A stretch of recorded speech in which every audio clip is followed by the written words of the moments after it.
Yes, good afternoon everyone. फटाफट से class को कंटिन्यू करते हैं और आज के इस लेक्चर में हम लोग देखने जा रहे हैं कॉस्टिंग में जो आपके मई 2024 में एमसीक्यू आया था। कॉस्टिंग के जो एमसीक्यू हैं मई 2024 में, उसका सजेस्टेड आंसर। ठीक है, क्या होना चाहिए एमसीक्यू का आंसर। देखो, जो 30 मार्क्स के कॉस्टिंग के एमसीक्यू थे वो काफी इजी थे। अभी तक मैंने फाइनेंशियल मैनेजमेंट का एमसीक्यू नहीं देखा है वो कैसा आया था, पर कॉस्टिंग का एमसीक्यू मैंने देखा और कॉस्टिंग का एमसीक्यू काफी इजी आया हुआ था। जो टाइम आपको मिलता है ना 30 मार्क्स के लिए, अगर आप देखोगे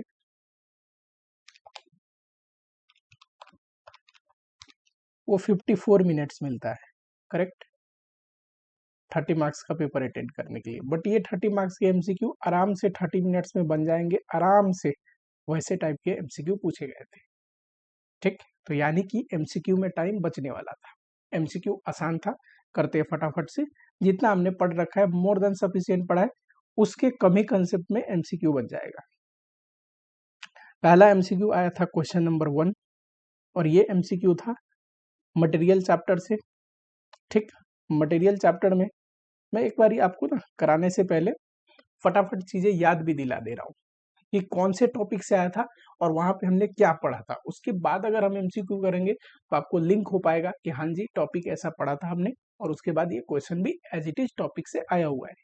ठीक, आओ फटाफट से। पहला जो क्वेश्चन था, मटेरियल कॉस्ट कंट्रोल हम पढ़ना सीखते हैं और कंट्रोल टेक्निक्स में बहुत सारे टेक्निक सीखते हैं। उसी में एक टेक्निक है जिसके अंदर हमने inventory turnover ratio and holding period के बारे में पढ़ा था, करेक्ट। होल्डिंग पीरियड के बारे में पढ़ा था, जितना डेज दे रखा है यहाँ पे 360 है, तो होल्डिंग पीरियड कैसे निकलेगा, 360 divide by inventory turnover ratio. और टर्नओवर कैसे पढ़ा था, material consume divide by average inventory. Easily निकल जाएगा इतना अगर कंसेप्ट याद हो तो।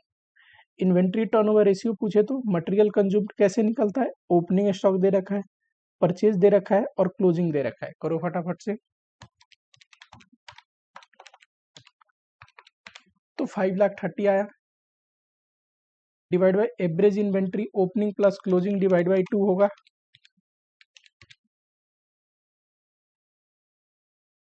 और इन्वेंट्री टर्नओवर रेशियो कितना आएगा, तो ये आया 5। ठीक है, होल्डिंग पीरियड 360 डिवाइड बाय 5, ये आ रहा है 72 डेज, तो 72 डेज। ठीक है, चलो सेकंड जो क्वेश्चन था ये था मार्जिनल कॉस्टिंग से। और मार्जिनल कॉस्टिंग में ऐसा बहुत सारा हमने क्वेश्चन कर रखा है जहाँ पे एक बेस ईयर होता है जिसका डेटा दिया होता है, सेकेंड ईयर में कुछ कुछ डेटा चेंज हो रहा होता है और कुछ कुछ चीजें आपको सेकेंड ईयर का पूछता है। ठीक, जरा क्वेश्चन देखते हैं। During current year PV ratio कितना है, 25। ये करेंट ईयर ले लो, PV ratio 25%। Break even sale जो है ये है 48 लाख। मार्जिन ऑफ सेफ्टी 40% है, तो ऑब्वियसली ब्रेक इवन सेल ये 60% होगा। तो टोटल सेल्स निकाल सकते हैं क्या, 48 लाख अगर 60% है, 48 लाख डिवाइड बाई 0.6, तो 80 लाख आया टोटल सेल्स। ठीक है, it is expected that present fix cost will increase by 10%। ये नेक्स्ट ईयर की कहानी अब कह रहा है। पहले तो फिक्स कॉस्ट निकाल लो। फिक्स कॉस्ट कैसे निकलता है, तो देखो बीईपी का जो कंट्रीब्यूशन है ना वो फिक्स कॉस्ट होता है। तो 48 लाख पे अगर आप 25% लगाओगे, बताओ फटाफट से, 12 lakh. Next year fix cost कितना होगा, 10% इंक्रीज कर दो, 13,20,000। Sale price and variable cost per unit will remain same. अगर sale price variable cost same है तो पीवी रेशियो भी अगले साल सेम आएगा।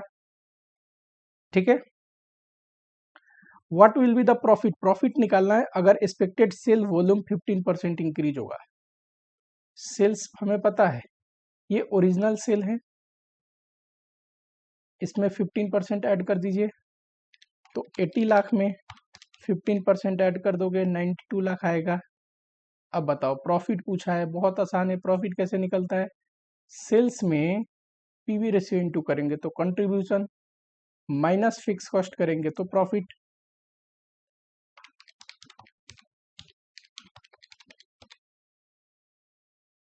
ये रहा, ठीक है, सी नंबर 9,80,000।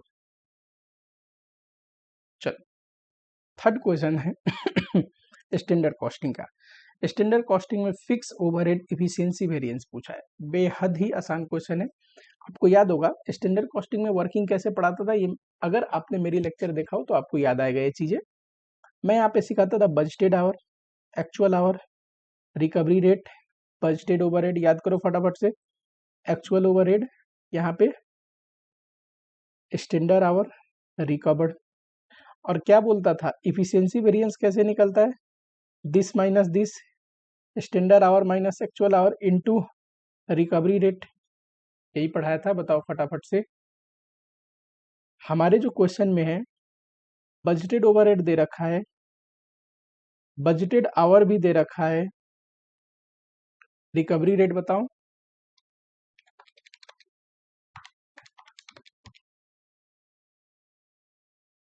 अच्छा स्टैंडर्ड आवर, ये रहा एक्चुअल आउटपुट 7750, एक बनाने के लिए 2 घंटे मिलते हैं, 15,500, एक्चुअल आवर दे रखा है 15,800।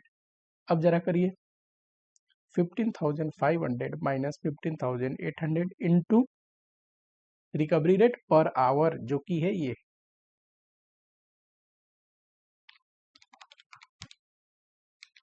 15,500 ये आ रहा है 15,750 एडवर्स, करेक्ट। दूसरे नंबर में कोई मुश्किल क्वेश्चन नहीं है, बिल्कुल बेसिक बेसिक क्वेश्चन चल रहा है अभी तक। और इतनी वर्किंग में क्यों कर रहा हूँ, सिर्फ आपको याद दिलाने के लिए कि ऐसा कुछ मैंने आपको पढ़ाया था, ठीक है।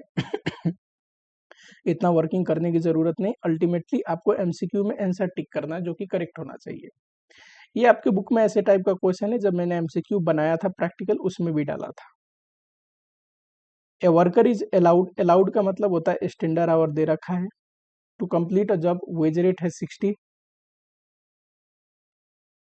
Under Rowan's plan he get effective hourly जो कि है 75, इफेक्टिव आवरली रेट कितना है 75, for the same saving in time, उतना ही टाइम से अगर रखा जाए, how much he will get under Halsey scheme, तो हल्से स्कीम के अंदर उसकी वेजेज कितना होगा ये पूछ रहा है। देखो इफेक्टिव आवरली का फॉर्मूला लगाओगे रोवन स्कीम में तो एक्चुअल आवर निकल जाएगा, करेक्ट। एक्चुअल आवर को मैं एक्चुअल आवर ही लिखता हूं into rate plus standard our कितना है माइनस एक्चुअल आवर, ये टाइम सेव है, into rate into actual hour divide by standard our, correct. ये तो वेजेज है, सो क्या बोलेंगे वेजेज। इफेक्टिव आवरली निकलने के लिए total wages divide by actual hour, यही है, डाल दो पूरा वैल्यू, ये 75 है, actual hour into 60 plus 8 minus actual hour into 60 into actual hour divide by 8 whole divide by actual hour. देखो ये और ये कॉमन है ना, एक्चुअल आवर बाहर निकाल लो, तो 75 is equal to actual hour और ब्रैकेट ओपन करो 60 plus 8 minus standard hour into 60 divide by 8, ये कट जाएगा, और 75 into 8 is equal to 480 plus 480 minus 60 actual our,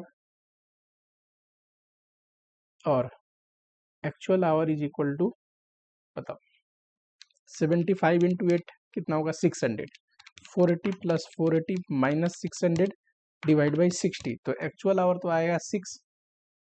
अब हल्से के अनुसार वेजेज निकालना हो तो actual hour into rate plus time save 2 घंटे इंटू रेट इंटू 50%, तो ये 360 है, ये 120 का 50 60, 420 आनी चाहिए वेजेज, ठीक है। चलो अगला है, ये भी बिल्कुल बेसिक है, आपने देखा होगा एमसीक्यू में ऐसा क्वेश्चन दे रखा है, और जिस बच्चे को सर्विस कॉस्टिंग प्रैक्टिस कर रखा हो ये क्वेश्चन तो बेहद ही आसान और बेसिक लगा होगा। ठीक, करे फटाफट से। क्वेश्चन कहता है ABC transporter company running 8 buses between 2 town which are 40 kilometre apart. मान लो ये ए है और ये बी है, 40 किलोमीटर का डिफरेंस है, 8 बस चलता है। सीटिंग कैपेसिटी इच बस का 60 है और जो एवरेज ऑक्यूपेंसी है वो है 75%। ठीक है, कोई दिक्कत नहीं। इच बस में 3 राउंड ट्रिप, यानी कि एक दिन में 3 बार जाते भी है 3 बार आते भी है हर एक बस, और कितना, एक महीने में 26 डेज ऑपरेट करते हैं। ठीक, टोटल कॉस्ट भी दे रखा है, पूछा क्या है, कॉस्ट पर पैसेंजर किलोमीटर। तो यहाँ पे पैसेंजर किलोमीटर अगर निकाला जाए तो ये कैसे होता है, total kilometre into number of passenger.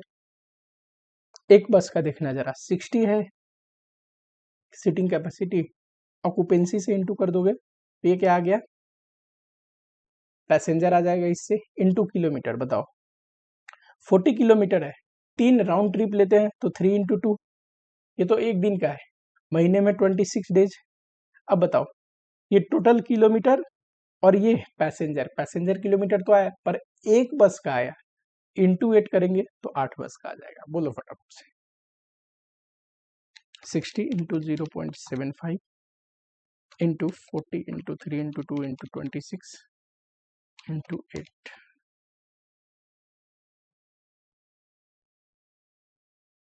इतना आना चाहिए। एंड अगर कॉस्ट पर पैसेंजर किलोमीटर करे तो सिंपल दे रखा है, कॉस्ट पैसेंजर किलोमीटर से डिवाइड कर दो,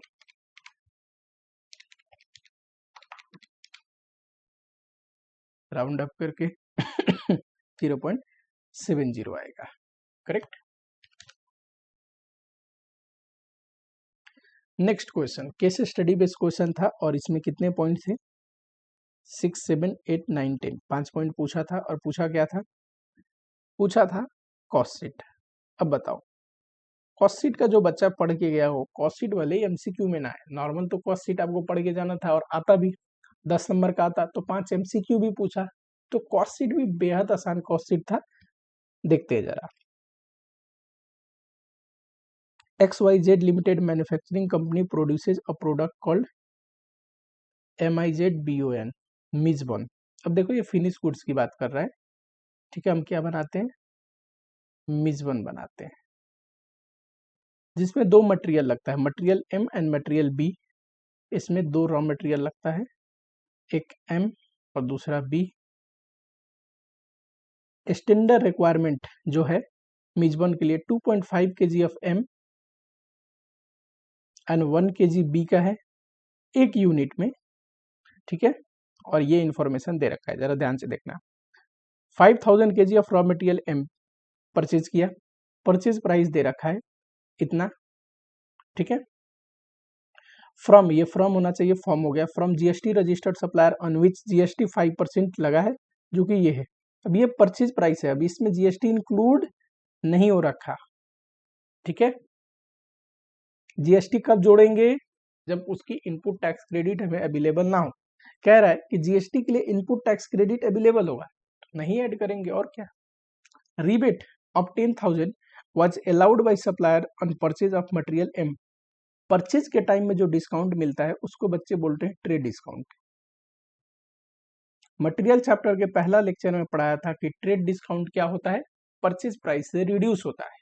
यह डबल एंट्री सिस्टम का पार्ट नहीं है, परचेज के टाइम में ही खरीदा है तो परचेज प्राइस को रिड्यूस करके ही रिकॉर्ड करते हैं, ठीक है।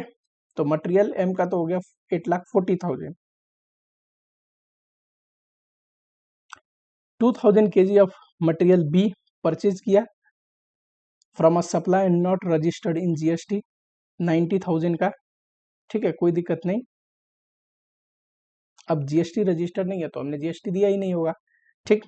फ्रेट उस पे किया तो फ्रेट भी परचेज प्राइस में जोड़ते हैं। क्या क्या आता है परचेज प्राइस में, तो purchase price plus all other cost that are directly attributable to bring material to present location and condition. मैंने पढ़ाया था आपको कि प्रेजेंट लोकेशन एंड कंडीशन क्या होता है, जहाँ पे मटेरियल लाके स्टोर करते हैं, जैसे हमारा स्टोर हो गया, जहाँ पे मटेरियल स्टोर होता है वहां तक ले आने के जितने भी खर्चे होंगे, लोडिंग अनलोडिंग फ्रेट इंश्योरेंस सब जोड़ा जाता है। याद आ रहा है कुछ? तो मजे से ये भी जोड़ दोगे तो ये मटेरियल भी का आया, जो कि होगा 1,04,000। आ गया अदर कॉस्ट इंफॉर्मेशन, आपको दे रखा है, ठीक। और अदर कॉस्ट इंफॉर्मेशन में क्या दे रखा है, देखो जरा ध्यान से। Wages paid to production worker और contribution made toward worker PF ESI, ये क्या है? Direct wages, primary packing cost of production में जाएगा। Amount paid as fee and penalty, अब नॉर्मल कॉस्ट है, नहीं लेते कॉस्ट शीट में, ठीक। Research and development cost for improvement of production process, ये कहाँ पे आएगा? कॉस्ट ऑफ प्रोडक्शन निकालते टाइम।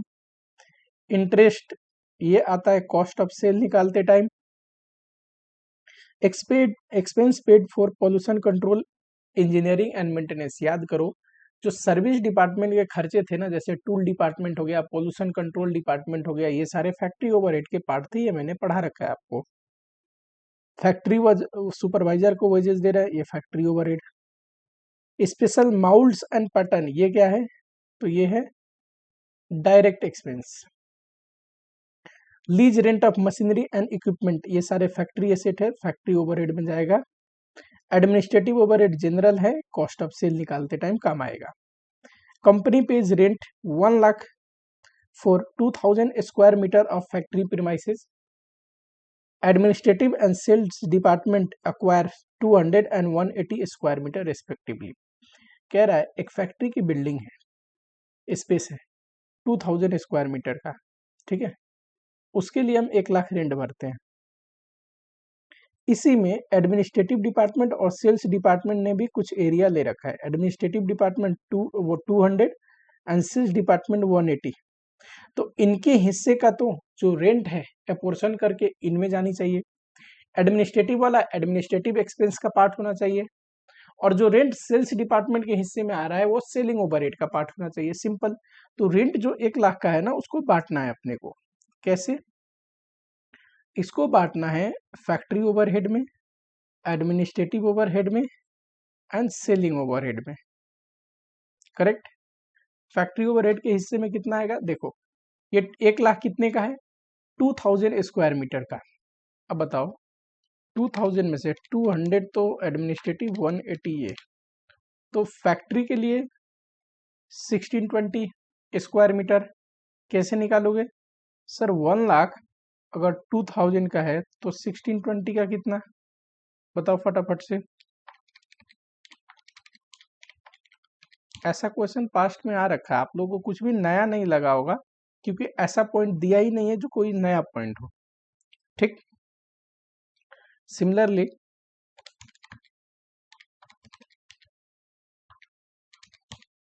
ये आएगा 10,000 और ये आएगा 9,000, इनके हिस्से का रेंट, ठीक। कॉस्ट शीट बनाएंगे, फैक्ट्री ओवरहेड में ले लेंगे रेंट 81,000, ठीक है। चलो, there was no opening closing stock of input, input का मतलब रॉ मटेरियल, और कोई वेस्टेज भी नहीं है, यानी कि जितना रिक्वायरमेंट है उतना ही परचेज करेंगे तो काम चल जाएगा, कोई वेस्टेज नहीं है, इसका मतलब ये है।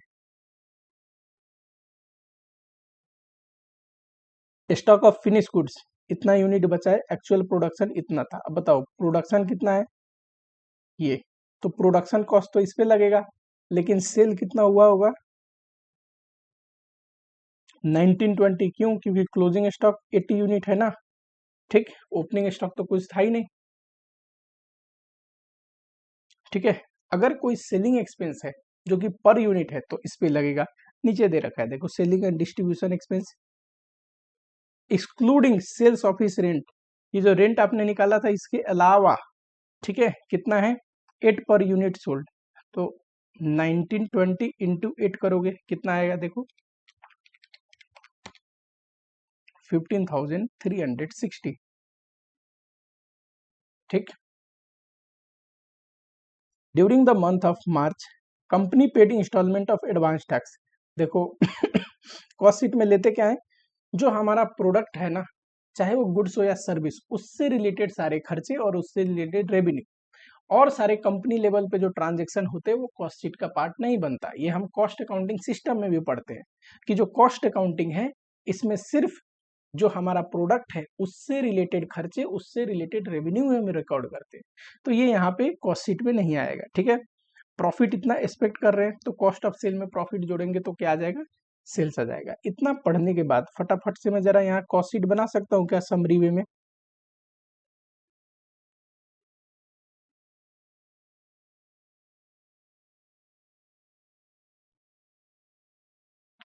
आ जाओ जरा।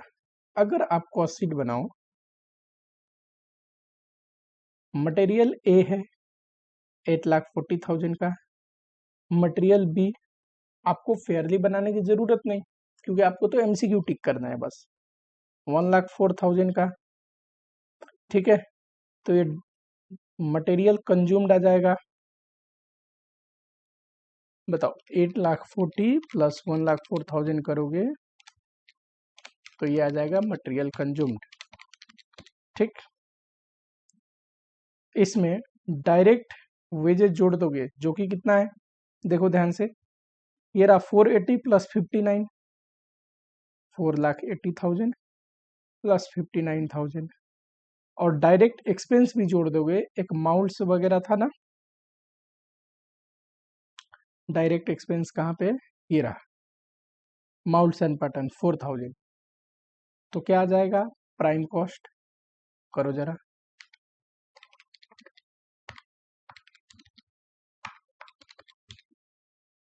14,87,000। अब इसमें फैक्ट्री ओवरहेड जोड़ोगे, फैक्ट्री ओवरहेड ध्यान से देखना क्या क्या है फैक्ट्री ओवरहेड में एक तो ये रहा इंजीनियरिंग और पोल्यूशन कंट्रोल एक्सपेंस जो है 12,000, दूसरा सुपरवाइजर की जो हम पेमेंट कर रहे थे 40,000 वो भी आएगा, थर्ड मशीनरी एंड इक्विपमेंट का जो रेंट है 1,08,000 वो भी आएगा, फोर्थ याद करिए रेंट निकाला था ना फैक्ट्री प्रीमाइसेस का 81,000 वो भी आएगा, याद आ रहा है कुछ, यहाँ पे रेंट निकाला था ना, रेंट 1,00,000 को 8% किया था, वो भी आपको लेना है, ठीक, मिस कुछ भी नहीं होनी चाहिए।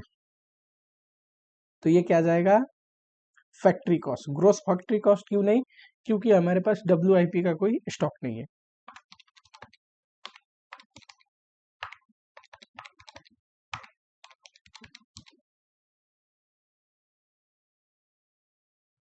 इसमें बताओ administrative overhead related to production जोड़ते हैं जो कि दे नहीं रखा है, रिसर्च एंड डेवलपमेंट का कोई खर्चा है, बिल्कुल है, दे रखा है, कितना है देखो 37,500, ये रहा, याद करो यहाँ पे देखो 37,500, फिर प्राइमरी पैकिंग ये भी दे रखा है 14,000,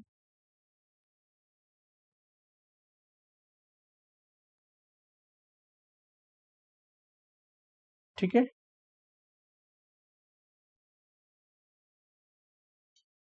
तो ये आ जाएगा कॉस्ट ऑफ प्रोडक्शन,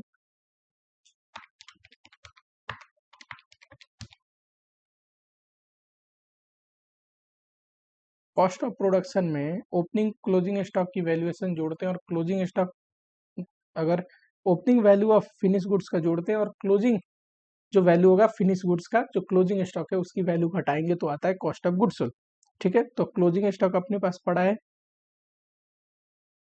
अब बताओ अगर ये 2,000 यूनिट का कॉस्ट है तो 80 यूनिट का कितना,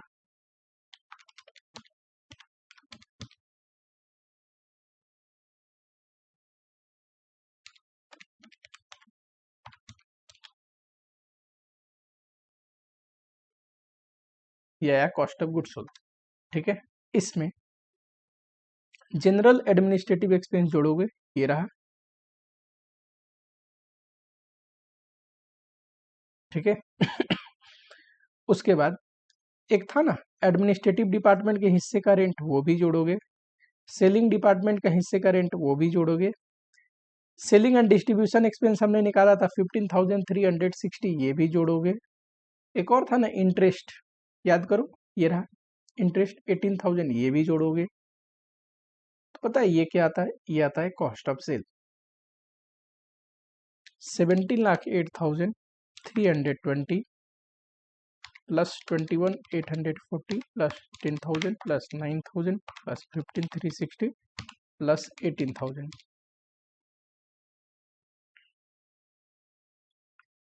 इसमें प्रॉफिट जोड़ते हैं जो कि है 1,00,000, तो ये क्या आ जाएगा 1882,500 सेल्स। ठीक है, इतना निकालने के बाद फटाफट से आओ फैक्ट्री कॉस्ट पूछा है। देखो फैक्ट्री कॉस्ट 17,28,000। दूसरा कॉस्ट ऑफ गुड्स सोल्ड पूछा है, cost of goods sold 17,08,320। Third sale value ये तो अभी निकाला है, ठीक, ये 520 होगा, ऊपर 520 है ना। अगला रॉ मटेरियल कंज्यूम्ड, देखिए रॉ मटेरियल कंज्यूम्ड ये रहा 9,44,000। और लास्ट में पूछा है आपको प्राइम कॉस्ट, प्राइम कॉस्ट भी आप देख सकते हो ये रहा। ठीक, तो बहुत बेसिक सा था, इसमें कुछ ऐसा हार्ड नहीं है जो मैं आपको समझाऊं। ठीक है सेकेंड जो केस स्टडी था ये था आपका स्टैंडर्ड कॉस्टिंग से, एंड बिलीव मी इससे आसान स्टैंडर्ड कॉस्टिंग का क्या ही क्वेश्चन पूछेगा। आई थिंक 5 पॉइंट है तो ये भी 10 नंबर का पूछा होगा, है ना। बहुत आसान क्वेश्चन पूछा था। ठीक, मिक्स वेरिएंस से था। चलो, जिसमें बच्चों को ये नया लगा होगा क्या, बजटेड मार्जिन ऑफ सेफ्टी। आपको मार्जिन ऑफ सेफ्टी तो पता है, सेल्स में से बीईपी सेल्स घटा देंगे टोटल सेल्स में, तो मार्जिन ऑफ सेफ्टी। बजटेड का मतलब बजटेड डेटा को लेके निकालना है, एक्चुअल डेटा को लेके निकालोगे तो एक्चुअल मार्जिन ऑफ सेफ्टी हो जाएगा, और क्या, इतना ही फर्क है बस। उसके बाद material mix variance, material usage variance पूछा है। ऊपर क्या पूछा है, labour efficiency and fix overhead variance. चलो सबसे पहले मटेरियल पे ही आ जाते हैं, मिक्स और यूसेज पूछा है। देखो जब भी डेटा देता है हम एक्चुअल लिखते हैं, यहाँ पे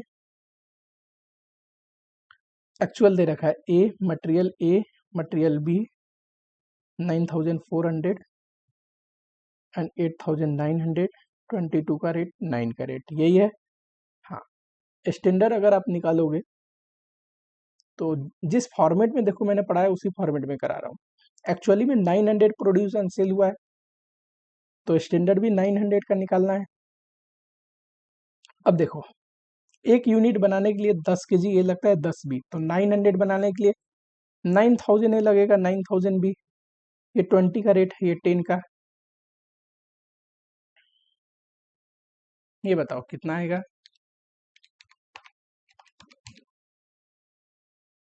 एक होता है रिवाइज्ड एक्चुअल क्वांटिटी, याद आ रहा है कुछ, यही एक्चुअल क्वांटिटी को किस रेशियो में बांट दीजिए, स्टैंडर्ड रेशियो में।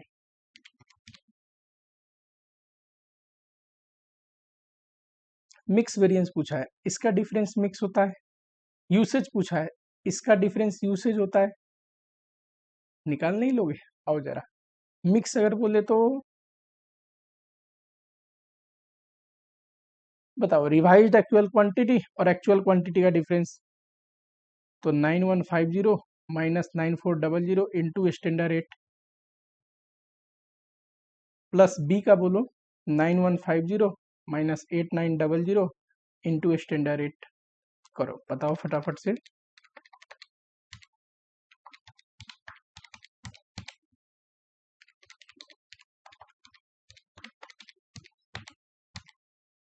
$2,500 एडवर्स आ रहा है,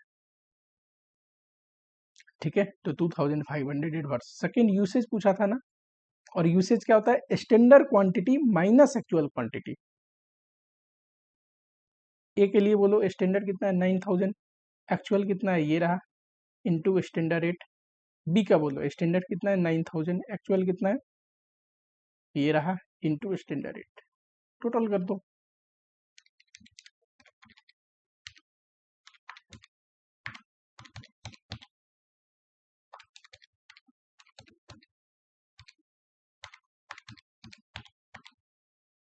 $7,000 एडवर्स, ठीक है, बी नंबर। चलो अब पहले ही क्वेश्चन ये करा देता हूँ, लेबर इफिशियंसी वेरिएंस पूछा है। यहाँ पे लेबर का अगर डिटेल देखोगे तो कितना यूज हुआ है, इतना इस रेट से 5550 के रेट से। यही स्टैंडर्ड अगर निकालना हो तो पता है आपको स्टैंडर्ड आवर कितना आएगा, ध्यान से देखना। एक यूनिट के लिए 6 घंटे चाहिए, तो 900 यूनिट बनाए ना, तो 900 इंटू 6 इतना चाहिए। और स्टैंडर्ड रेट कितना है, ये दे रखा है 50। चलो इफिशियंसी वेरिएंस कितना आता है, लेबर इफिशियंसी वेरिएंस, इसका फॉर्मूला है standard our minus actual working hour into standard rate. Standard our कितना है 5400, एक्चुअल वर्किंग आवर ये इंटू स्टैंडर्ड रेट 50।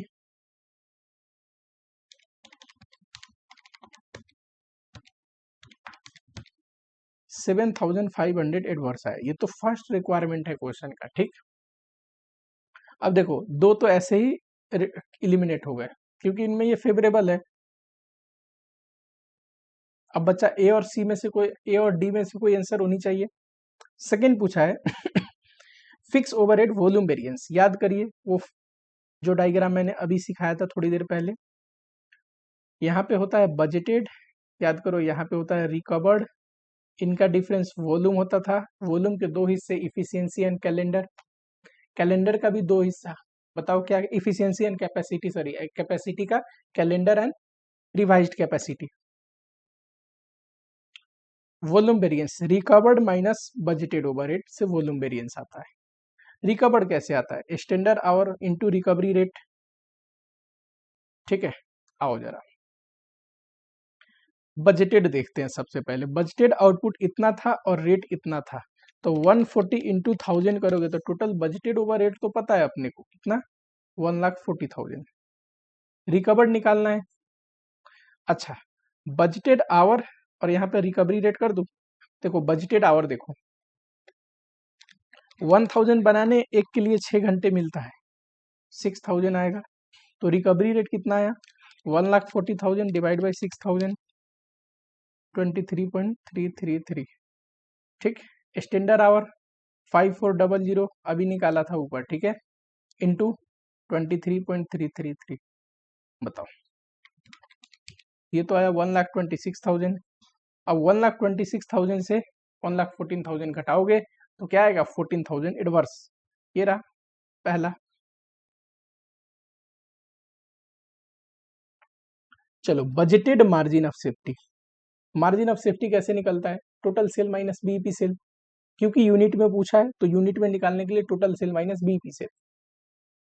अच्छा budgeted margin of safety budgeted data को यूज करके, तो देखो बजटेड बीईपी निकालना हो तो कुछ नहीं, budgeted fix cost divide by contribution per unit होता है ना, तो budgeted contribution per unit. Budgeted fix cost अभी अभी अभी आपको बताया 1,40,000।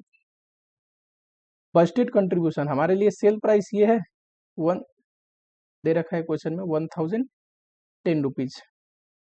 अच्छा बजटेड फिक्स कॉस्ट, यहाँ देखो वेरिएबल कॉस्ट कितना है, टोटल दे रखा है, ये सारे वेरिएबल कॉस्ट जोड़ दोगे टोटल वेरिएबल कॉस्ट आएगा। सेल्स में से वेरिएबल कॉस्ट घटाओगे कंट्रीब्यूशन आ जाएगा, ठीक। 1010 माइनस 660, 350 आ रहा है,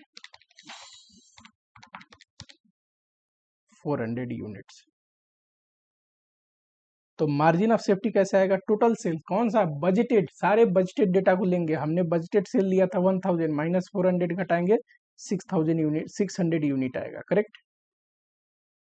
similarly actual margin of safety निकालना हो तो एक्चुअल बीपी निकालेंगे, इसके लिए एक्चुअल फिक्स कॉस्ट लेंगे। देखो एक्चुअल फिक्स कॉस्ट ये रहा, actual contribution sale price less actual variable cost, ठीक है। एक्चुअल वेरिएबल कॉस्ट देखना पर यूनिट। वेरिएबल कॉस्ट में क्या क्या आएगा, डायरेक्ट ये मटेरियल तो आएगा, लेबर भी आएगा, वेरिएबल ओवर, इन्हीं को जोड़ना है, फटाफट से जोड़ दो, यूनिट से डिवाइड कर दो। 9,400 इंटू 22, तो मटेरियल ए का कॉस्ट आया 8,900 इंटू 9, मटेरियल बी 5,550 इंटू 52, तो ये कॉस्ट आया लेबर का 54,500, ये वेरिएबल ओवर है। टोटल करोगे 6,30,000, कितने यूनिट का है ये? 900। डिवाइड करो 900 से, 700 आ रहा है।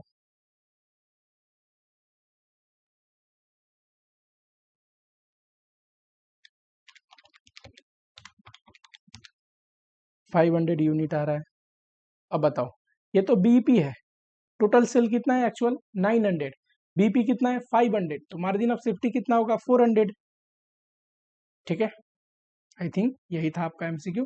काफी आसान एमसीक्यू था, जो बच्चे ने कॉन्सेप्चुअली, मैं शुरू से आपको बोलता था कि देखो कॉन्सेप्चुअली पढ़ोगे, समझ के पढ़ोगे। मैंने तो इससे कितने मुश्किल मुश्किल क्वेश्चन आपको क्लास में कराया था, ये क्वेश्चन बहुत आसान था। अगर मुझे बोलना हो, रिव्यू देना हो कि एमसीक्यू कैसा आया था कॉस्टिंग का, आसान एमसीक्यू था।